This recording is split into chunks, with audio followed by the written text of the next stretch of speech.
All right, I'm going to do some sample problems from lesson 12 on Zearn. I know that these can be a little tricky, and if you weren't able to make it to our Zoom session, which we went over these, this would be a good video to reference if you're having a little bit of trouble. So the fractional sides just means that we have a mixed number on both of our sides, and we're trying to find area. So they're using partial products to find the total area. What that means is that if you look, they sectioned off whole numbers from the fraction so that we can multiply each separately and then add them together at the end. So for this part, they just want you to solve each partial product on its own first.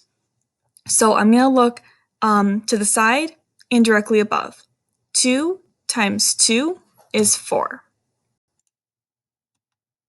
All right, next one, I'm going to look to the side and up. So I'm going to multiply 2 times 1/5. And remember, a whole number times a numerator, I can do that, but I don't multiply my whole number by my denominator. Denominator stays the same.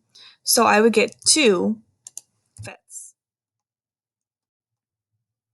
Okay, next one, I'm going to look up and to the side, and I again am going to multiply 2 times 1/5 is 2/5.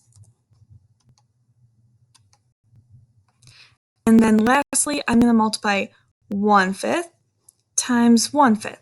And when you multiply a fraction times a fraction, I'm going to multiply both numerators and denominators. So 1 times 1 is 1, and 5 times 5 is 25. Okay, and this next part, they want to make sure that you know how to label area. Okay, inches squared, or inches with this little 2 up here, that means a two-dimensional shape, which means it's flat. And that's what area is. When you have inches cubed, which means inches with this little 3 over here, that means your shape is three-dimensional, which means it can hold some volume to it. So I'm going to click inches squared because area is just a flat shape. Okay, finally, this next part. You have to add all your partial products together. And the most trickiest part to remember is you have to have common denominators. I unfortunately cannot just add 2/5 plus 1/25. They have to be the same denominator. So that's what I'm going to do now off to the side on my whiteboard. If you want to look in the corner here, I'm going to try to put it right here so you can see it. So I have 4 holes, and I'll get back to that in a second. I've got 2/5 plus 2/5 plus 1/25. And for this part right here, my 2/5 plus 2/5, I can add that together because those are the same denominators. So I'm going to simplify this really quick. I now have 4 holes plus 4/5 plus 1/25. So now I'm just left with the task of trying to change this 4/5 to have the same denominator as 20/5. So how to do that is you're going to ask yourself, what times 5 gives you 25? Because that's what you're going to multiply both your denominator and your numerator with to get a new equivalent fraction.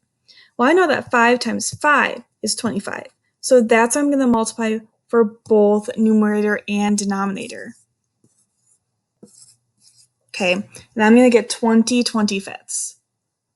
So now I'm going to change that before I finish adding all the rest. So now I have 4 plus 20/25 plus 1/25. All together, I have 4 and 21/25 inches squared. Don't forget the label.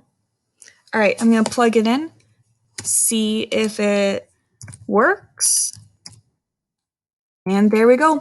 Hopefully this has helped you with being able to solve these fractional side area problems.